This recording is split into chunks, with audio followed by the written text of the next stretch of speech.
What up, folks? How's What everybody up? doing out there? Good, right? Good. So are we. Yeah, But hey, if you don't know Richard Lynch, you should. you should. Ohio Country Hall of Fame. Just Oh my above God. Cincinnati. Yeah. How Yeah. can you gotta love it? Let's just say to all of our guests right now, he's in a rural area, Yes, he is. so the internet is a little bit slower. So we might have a little gap and stuff. Just warning ahead of time. And I look a little whiter because of the internet. That's too. right. That's right. Mhm. So Richard, hey, how you doing, bud? Hey guys, thanks for having me. What a blast. Appreciate you. Definitely. Thank you. So Richard, I gotta ask. I mean, I already brought it up. You are in the Ohio Country Hall of Fame. I mean, that is such an honor. Yeah. I gotta know. I mean, what's it like knowing that you're in the Hall of Fame? How does it feel? You know, all that kind of good stuff. Well, I tell you, I really appreciate my peers that thought enough of me and the music to put me there. And, you know, to be around people that have that admiration and appreciation for that traditional country music. And then they think enough of me to put me in there with some of the best in the world. Hey, that's pretty cool. I'll take that. Wow. Pretty That is cool. Definitely. Now, being in Billboard magazine, I sat there and I saw that you're in Billboard magazine, and I had to ask you, for you to see your name in Billboard magazine, and what was that like as well? I mean, I know I'm kind of going on a little tangent here with what it was like, but I mean, that's pretty awesome being in Billboard, being in the Hall of Fame. If you say Billboard 5 times, it makes it more. Well, I'll sum it up. Well, I'll sum it up by saying this. When I grew up, I, you know, admired so many of these traditional country music artists. Mm. And now I get to call these people that were my heroes, my friends. Yeah. That's pretty gratifying, if it makes any sense, guys. That's pretty cool. Well, name some of the people that you stand up with, because we want to give kind of a shout out. Like you grew up with some of these people, you call them your friends now.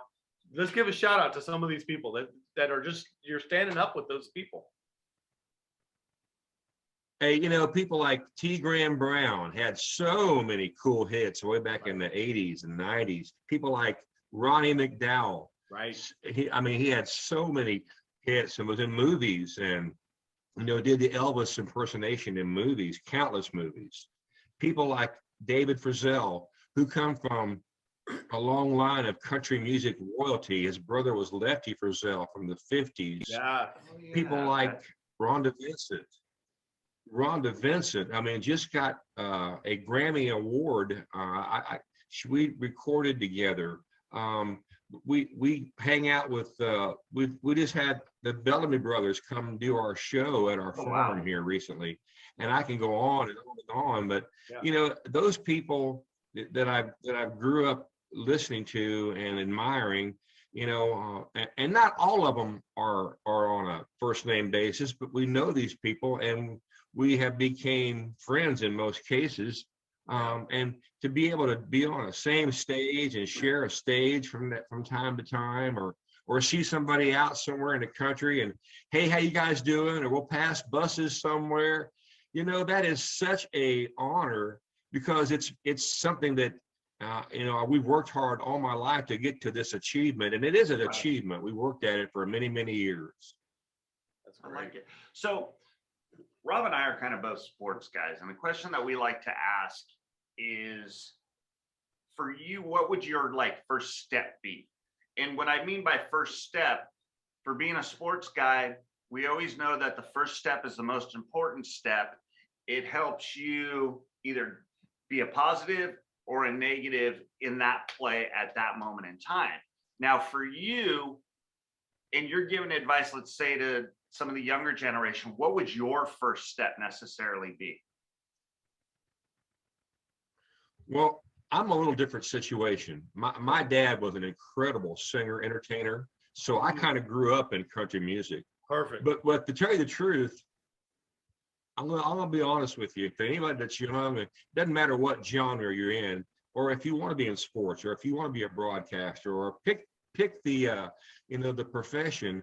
Anybody young that wants to have a shot at their dream, they need to surround themselves with people that support them, people that believe in them, and never take no for an answer. Don't let negativity kind of guide you in a direction to where you start feeling and questioning yourself.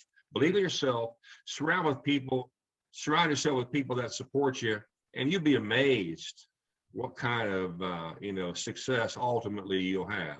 It may take a day, it may take 10 years, it may take 30 years, but you know what? You just follow your dream, you make things happen, and ultimately you will get there. Yeah, that's great. I love great it. advice. I love it. Thank you. Yeah. Well, let me ask you this. We've actually been interviewing quite a few artists lately. I mean, big shout out to Michael. Yeah, Michael. He's great. Mr. Stover, thank you so much, sir. Yeah, he's great, right? You appreciate Michael and all the things he does. What we've been finding that some people are really recording artists, and then there's some that just loved being out on stage. And there's obviously a blend of those two. Some. Do you find yourself loving to be more on stage, or do you like to be in the studio more? Well, I love the stage, I really do. But there's nothing more gratifying than have a crowd that's into your music and wanting to be at your show. But if you add the element of the songwriting, having been in the studio, and now your songs that came from your heart or your head and your inspirations are being put out there on the radio or different TV formats or whatever media format there is, add the fact that you wrote those songs, and now those folks that always loved to come hear you sing and play and perform, now they're singing your songs. There's not a better slap on the back that I can think of. So that's it. The fact that we've been in the studio and we get to play our songs and do our shows, and now add the fact that we're playing our own music, gratification is ultimately right there. You can't get any better than that. Right. I love it. I love it. Isn't that great? That is. People doing doing covers of your songs. Absolutely. That's the best honor you can have. Yeah, right. Absolutely. Definitely. I noticed in your bio, we did a little research, that you are a huge Merle Haggard fan. Oh, yes. Or let me rephrase that. Merle Haggard was an inspiration for you. And listening to your music, I hear that. I hear the Merle Haggard, and I'm sitting there going, man, I totally hear where he's coming from. Same with George Strait, and I really like it.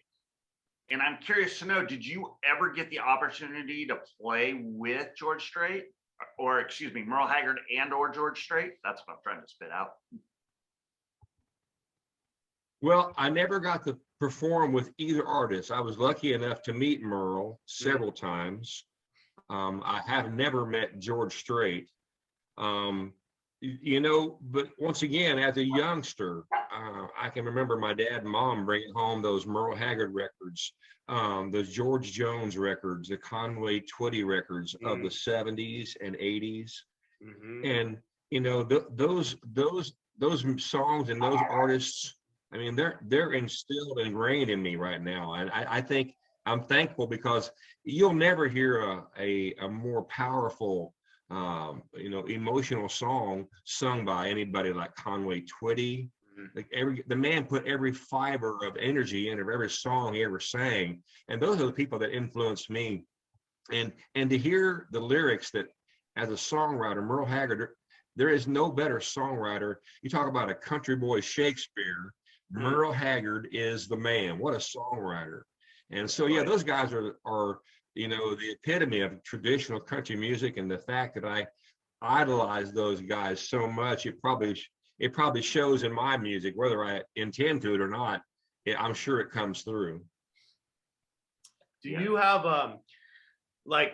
obviously you're in the Hall of Fame, so you have a long history of, people don't just get in the Hall of Fame just, hey, I came out with an album and I'm in the Hall of Fame. You've got some history there. Do you have a favorite moment in your music career that you'd like to share with us? I got a lot of them. Yeah. If I have to pick one, probably the most memorable situation I was in. It was in 1989. There was a band called Shenandoah. Okay. And man, they had a lot of big hits in the 80s. I remember And that. the Oh my day God. that I was asked, yeah, Marty Rabin and all the guys are phenomenal. They're They still toured on the with scene, still Alabama. out there performing. Oh, sorry, didn't mean to cut you off there, but they toured with Alabama, if I remember correctly. Recently, Yeah. absolutely. Yeah, we've done Yeah. several shows with them over the All right, years. okay. But you know, but the day we were on, the first time I got to perform with Shenandoah, that day they had a song called 2 Dozen Roses that had gone to #1 that day. So we're doing this outside concert in Cincinnati, completely sold out. And here I am, just a youngster, and had the opportunity to be up there and share the spotlight with a national, international band, and to be the opening act. And not only was I the opening act, but they treated me like I was one of them. Some of the coolest guys, most gracious guys I've ever worked with. So yeah, that's going to be a memory for me from now on. But and I've had several situations like that. But when you stop and think which one really meant the most to me, those guys didn't have to be nice to me. They didn't have to do anything, but they did, and it showed, and the crowd was amazing. Do you have any moment in your history that you felt like you gave back, and share that experience? I'm glad you asked that, because me and my wife, we are huge supporters of our men and women that serve our country. And we had started a foundation called the Love Tattoo Foundation. And all it does is it's a place where we can donate and do concerts and raise money and raise awareness of a facility in Michigan called the Whirlwind Lodge. Okay. And the facility, it's there for all veterans from World War II to today, any and all veterans. If you served, you are welcome there. And if there's something out there if you know of somebody out there that's had PTSD or has some kind of a psychological problem having served in our military, there's a place that exists called the Whirlwind Lodge there in Michigan that is designed to help these guys and gals. So in my mind, that's just a little something that we can do, raise money, raise awareness, and help some people who I feel are more than deserving. That's fantastic. I love it. Yeah. Big clap to that. Absolutely. Can you tell me what your very first live experience was like? When you played live, it could have been as a kid. What was that? I haven't asked that yet. No, you haven't. In all the interviews that I've had, what was that first moment, that first time you had to go up on a stage and perform in front of people? Well, I'm glad you guys are sitting down, because when I tell you this story, you're going to say, you're making this up.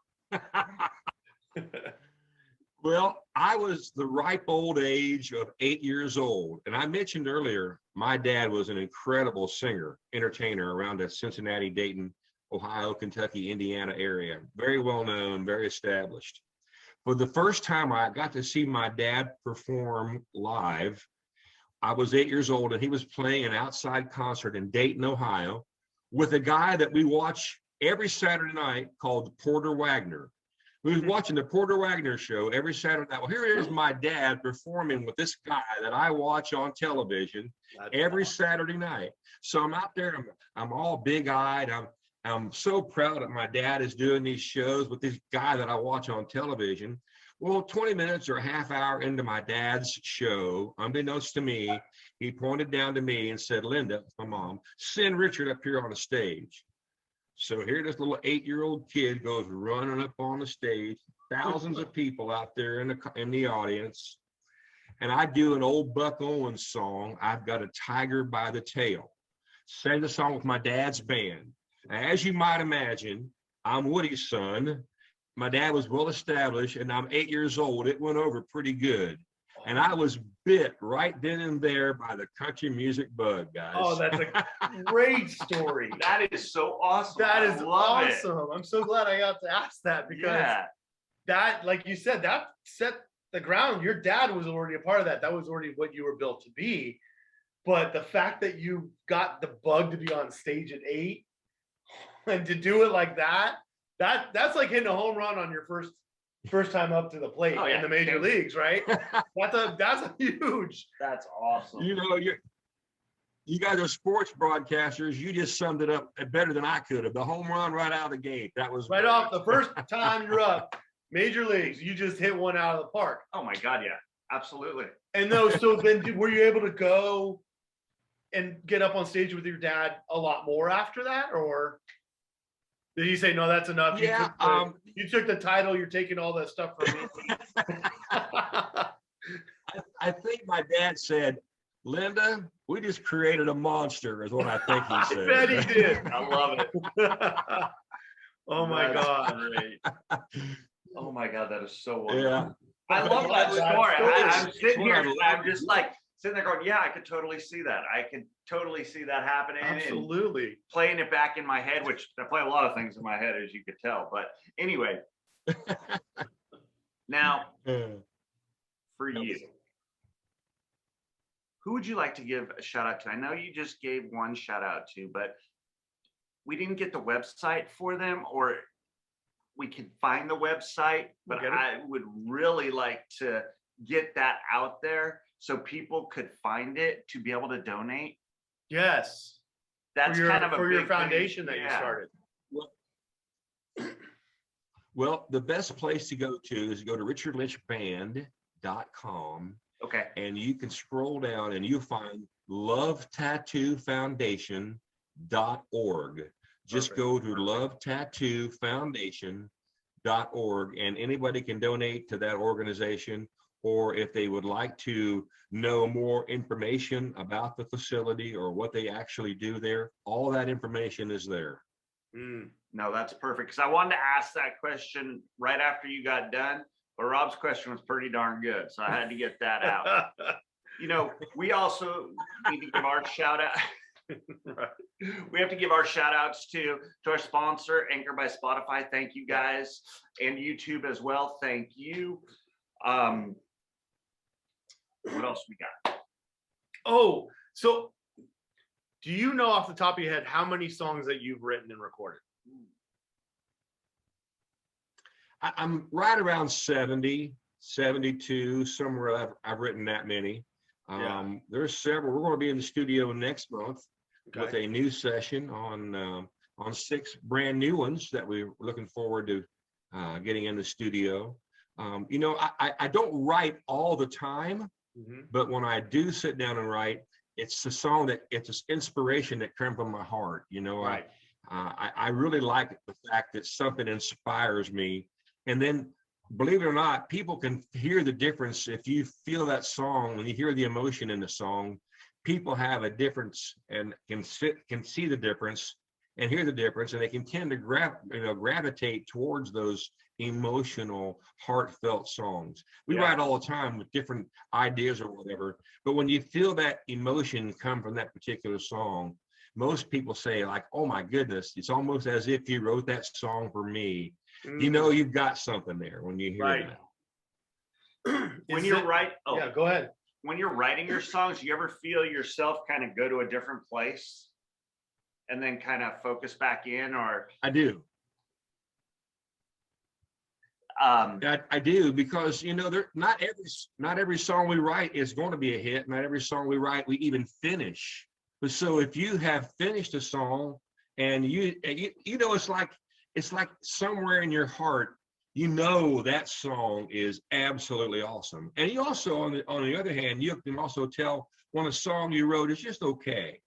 So when you sit back and you've accomplished that song, and you know you just took it out of the park again, you feel that in your soul, and there's nothing more gratifying and more wonderful than to feel accomplished as a songwriter than to have that song out there and you just feel it in your heart. Yeah. I'm gonna ask a question that I've never asked before, because I know Donna is your wife. Never. Right? Her name's up on the screen. That's why I'm bringing it up. What's Donna's favorite song of yours? Yes, Donna's my better half. That's right. What's Donna's favorite song? I would ask her, but she just. Oh, darn Donna's it. favorite song would be anybody. Well, what about you? I mean, you have a What is your long... favorite song? Miss Donna? Yeah, there we go. Get her in here. Come on, Donna. Thank you, Miss Donna. They're wanting you in here. She said, tell them, Miss Donna. Back in Love Again. Back in Love Again. That's awesome. Is that your song? Yes, the song no, I don't sing. It's a song he recorded with Rhonda Vincent, and somebody else wrote it. But when we heard the song, it's kind of like our story, how we got together. So Nice. that's what he recorded it with Rhonda Vincent. It's great. That's awesome. See, I learned something, guys. There you go. Hey, That was a little aside, but that was really I good. like it. Yeah. I love it. Thank you, Right Donna. on. Thank you, Donna. Hey, now we had Donna on the show. Exactly. Now We I got feel her like in. we're- Yeah, we did Yes, our job. I did. Yeah, there we go. Well, Richard, I really appreciated you coming on the show. Yes, thank you so much. And thank you, Donna, for jumping in there at the end as well. Really impressed with your music. It's so Yes. great to go through your collection and talk to a Hall of Famer. And then now you're going in the studio. So what's coming here in the future? Yeah. So is there anything else that you want to kind of share with us as we're heading out? We're really excited.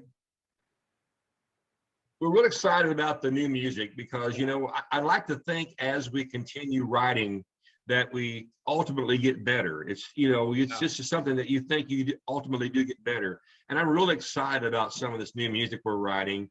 And, you know, we're probably going to put a new album out sometime mid 22, somewhere in that vicinity. It may be March, it may be July, but sometime mid 22, it'll be about time for our 6th national full-length studio album. So we're pretty impressed with that and excited to get that out. That's awesome. That's going to be So a lot of cool things are happening. definitely. Yeah. Hey, keep us in that loop. Yeah, too, we'll be please. following. And you know what's following really back up cool? with you. You know what's really cool, guys? I can tell my friends I've been on What Up. That's right. You know. What up? I love it. Oh my goodness. Hey, Richard, we want to thank you again so much. Folks, thank you guys for watching and listening on the podcast. Hey, if you want to get more information in regards to Richard's music, his country music, please take a look down below, It's in the up, description. over, around, somewhere around Yeah. in there. All right. And thank you, everybody. We Thank you, appreciate Richard. you. Thank you, Donna. And it's been a pleasure. Absolutely. You have a great night. What up? What up?